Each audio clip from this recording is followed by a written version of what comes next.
Olá, qual a qualidade do alimento que chega na sua mesa?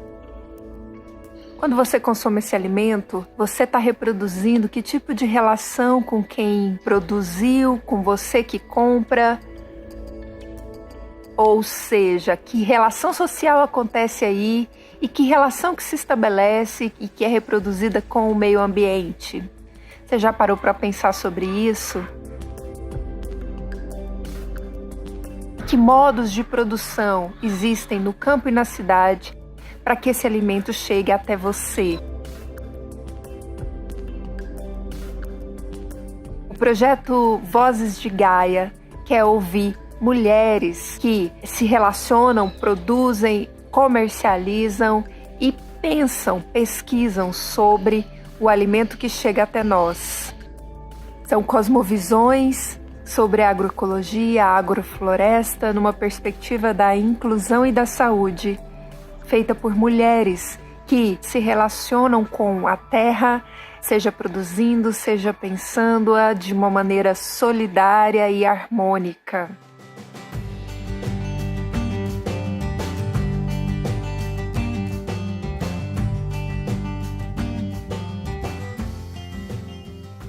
Como disse a nossa grande líder Margarida Alves, da luta eu não fujo, né? Estamos aqui, é melhor morrer na luta do que morrer de fome, isso ela dizia com muito vigor.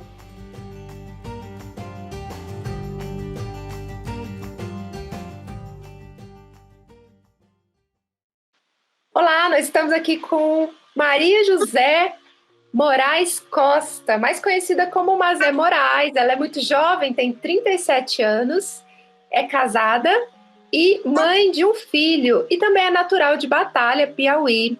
Ela é agricultora familiar, em regime de parceria com seus pais. E ela trabalha numa área de 1,5 hectare e produz lá feijão, milho, mandioca e também tem pequenos animais na propriedade. É uma trajetória muito bonita que se vincula à participação em organizações comunitárias, como a Pastoral da Juventude, associações cooperativas e no movimento sindical de trabalhadores e trabalhadoras rurais, o MSTTR, que começou a atuar em 2000. Tem muito mais coisas sobre a Mazé, mas eu vou pedir para ela contar um pouquinho sobre aquilo que ela considera mais importante da biografia dela, dessa história de vida tão especial, a partir, por exemplo, da CONTAG e também da Comissão de Jovens lá de Batalha, Piauí. Seja bem-vinda, Mazé, e já conta para a gente um pouquinho sobre a sua vida, sobre essas suas experiências envolvendo trabalhadores e trabalhadoras rurais. Como você já mesmo começou aí a minha apresentação, né? Eu sou Maria José, mais conhecida como Mazé Moraes, né? Agricultora familiar, mulher negra, feminista, né? Também, e aí venho de minha trajetória de vida talvez não seja muito diferente de muitas outras agricultoras familiares, né? Eu sou filha, como já foi colocado, de um casal que sempre viveu da roça. A gente sempre, né, a nossa vida inteira foi toda na roça, plantando, colhendo, vivendo da agricultura familiar. O movimento sindical, ele é como se fosse um sistema, um conjunto. Tem no município os sindicatos, no estado as federações e a nível nacional a confederação, que é a CONTAG, como se fosse um guarda-chuva, né? Nós tem a base lá embaixo, que é o nosso sindicato, que é principal, a peça principal, vamos dizer assim, e aí vem seguindo a nível estadual a nossa federação, como se fosse assim, um caule, né? E a CONTAG como se fosse ali a árvore, ali, as folhas ali, os galhos, as coisas. Então, é como se a gente fosse realmente esse conjunto, esse sistema. Em 2013, eu cheguei na Secretaria de Juventude, fiquei de 2013 até 2017, e em 2017 assumi a Secretaria Nacional de Mulheres da CONTAG. Aí, minha filha, eu consegui perceber a dimensão grande de que é estar na Secretaria de Mulheres da CONTAG. E eu confesso para você, a única coisa que talvez não sei se me assustava, mas me fazia refletir muito, era pensar na Marcha das Margaridas. Aí eu disse, meu Deus, eu sou uma jovem, tá? É uma responsabilidade muito grande a ocupar nessa secretaria, assumir essa secretaria, porque as questões das mulheres são muito, não é que a da juventude também não é, mas da juventude das mulheres tem especificidade e ao mesmo tempo é transversal. Eu vou dar conta, né, de poder estar representando de forma, assim, honrando, né, a confiança que o Brasil, que as federações do nosso Brasil, que o próprio meu estado do Piauí está dando de eu assumir essa secretaria tão importante que é a Secretaria Nacional de Mulheres da CONTAG. E foi muito bacana, muito lindo, porque eu tive o apoio. A gente não faz o trabalho sozinha, né? Eu tenho convicção, tenho certeza disso. O trabalho só é bom e só vamos dizer assim, valoroso quando você faz de forma coletiva. E eu tive, né, a honra de poder trabalhar aqui com a direção da CONTAG, contar com o apoio da diretoria, sobretudo do meu estado do Piauí, da Federação da FETAG Piauí, mas também de uma Comissão Nacional de Mulheres, que temos representantes em todos os estados. Antes de eu chegar aqui, muitas outras companheiras, desde a década de 60, 80, lutaram. Muitas delas não estão mais nem aqui conosco, mas que lutaram muito para que hoje a gente pudesse estar nesses passos, né?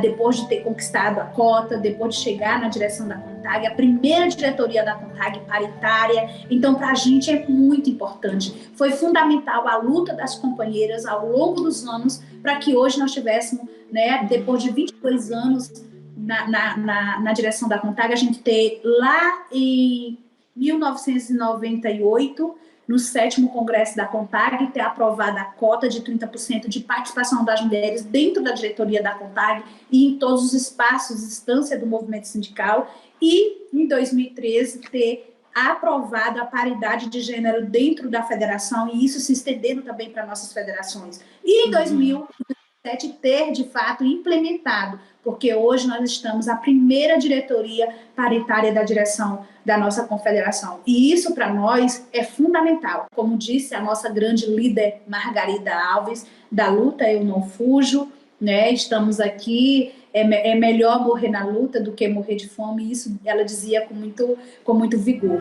Se a gente for se estender muito sobre a situação do trabalhador rural, eu acredito não, muita gente não gosta mesmo, entendeu? Agora, eu só deixo de dizer quando eu morrer, porque só Deus, quando Deus mandar minha morte, porque a gente não pode, é um negócio que a gente tem lá dentro, a coisa está dizendo, a gente tem que dizer mesmo, entendeu?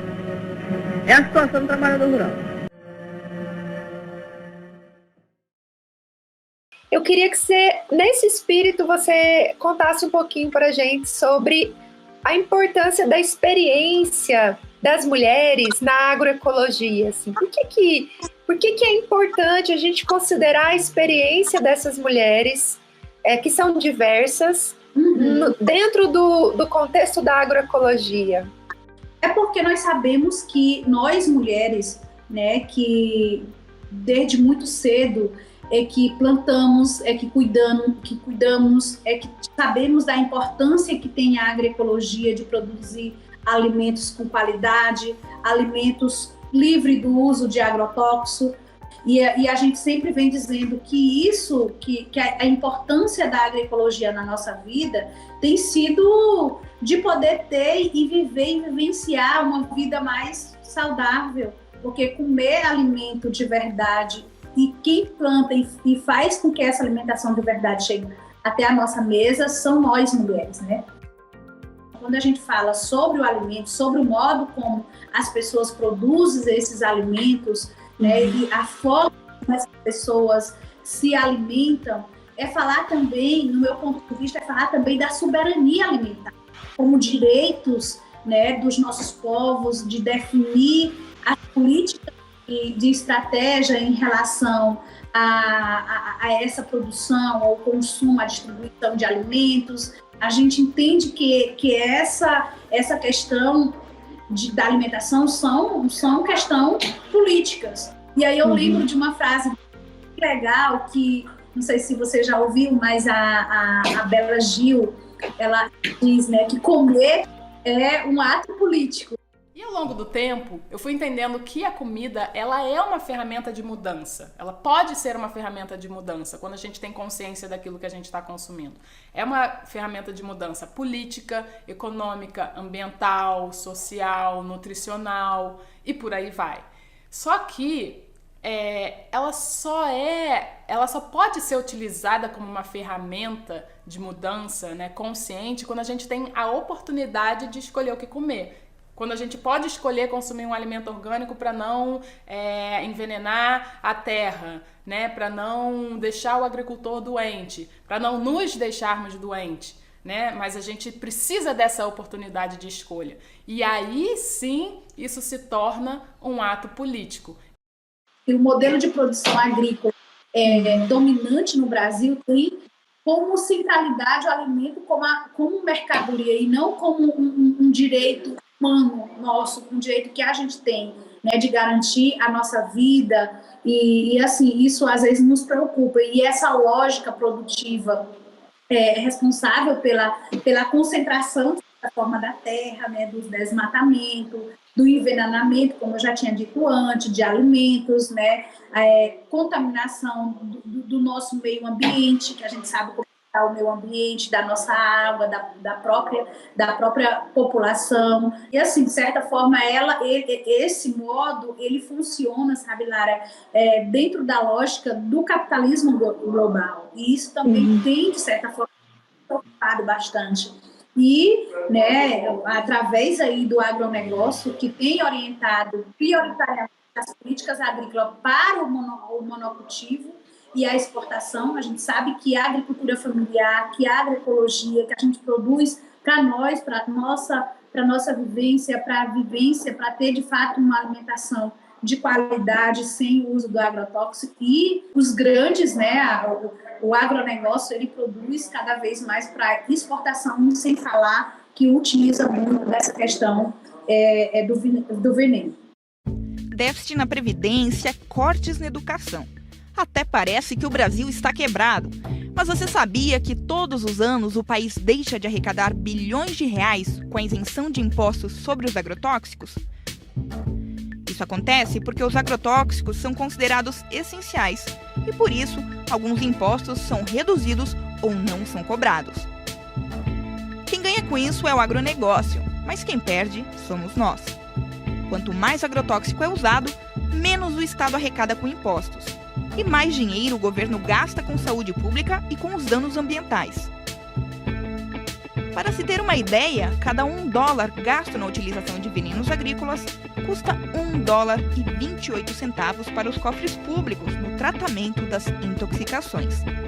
Sem contar que no cálculo dos prejuízos não são considerados os danos ambientais e também os danos à saúde humana a longo prazo. Por que o governo incentiva tanto algo que faz mal para a nossa saúde? Outros produtos que também são prejudiciais, como o álcool e o cigarro, são sobretaxados para evitar o consumo deles. Pensa com a gente. Se o governo deixa de cobrar impostos de um determinado produto, ele estimula a sua utilização. A tributação do agrotóxico representa mais dinheiro para a saúde, para a educação e para a biodiversidade, e menor estímulo à utilização desse tipo de veneno. Aí eu te pergunto, cadê o dinheiro do agrotóxico?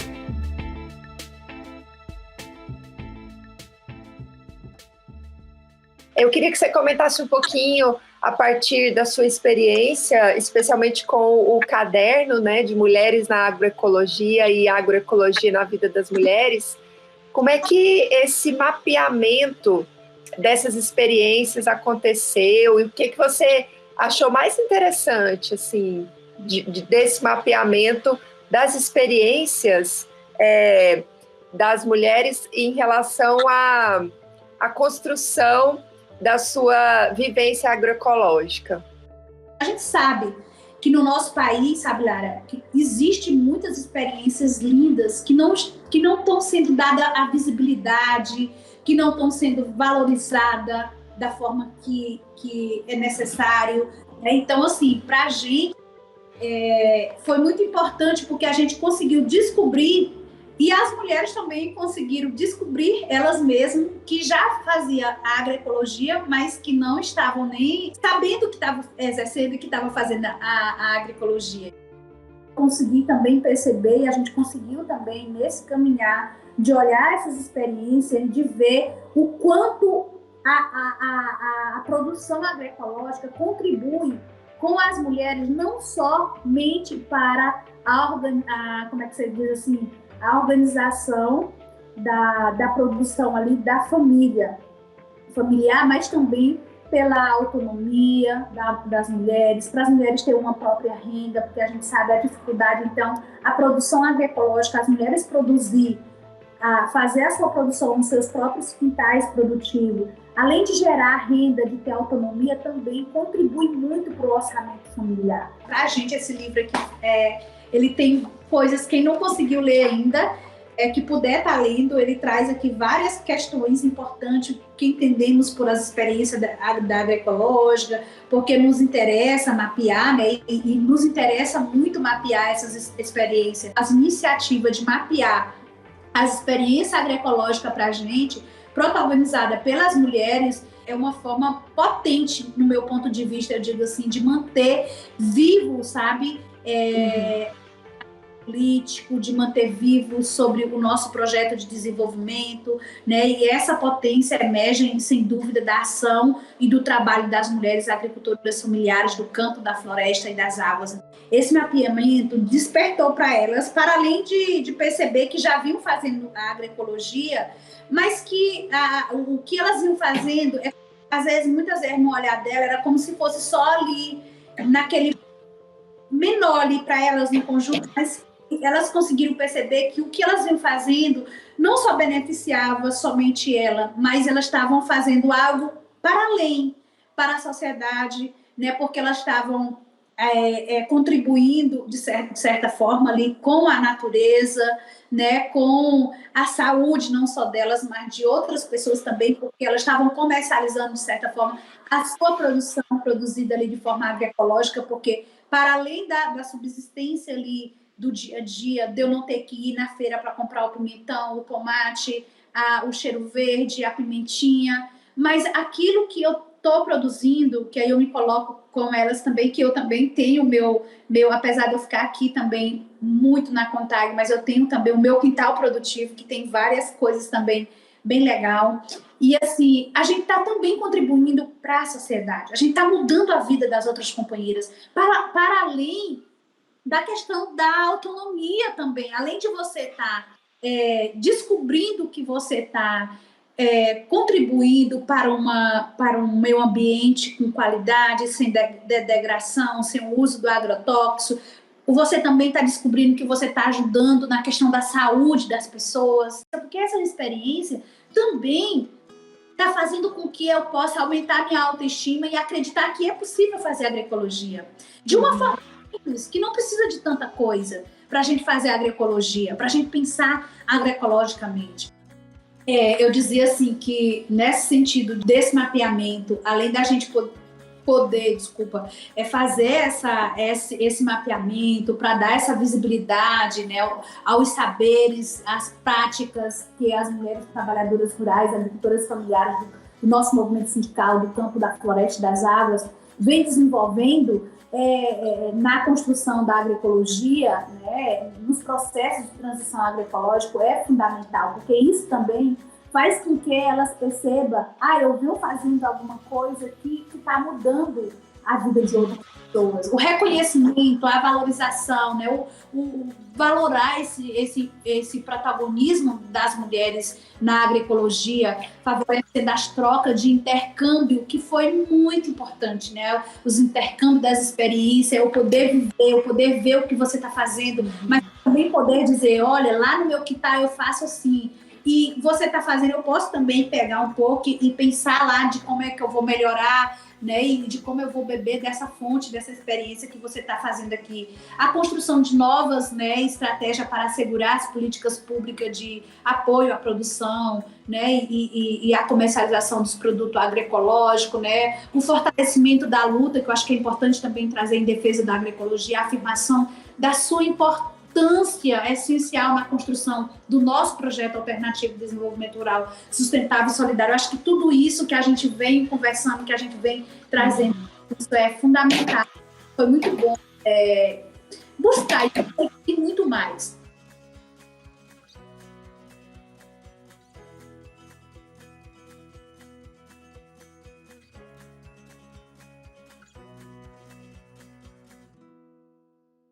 Essas foram algumas que a gente conseguiu. O bom mesmo seria que a gente pudesse pegar esse mapeamento, ter condições de fazer mais mapeamento, diagnóstico e poder fazer intercâmbio, porque eu acho que isso incentiva, anima umas às outras a poder estar continuando fazendo de forma agroecológica.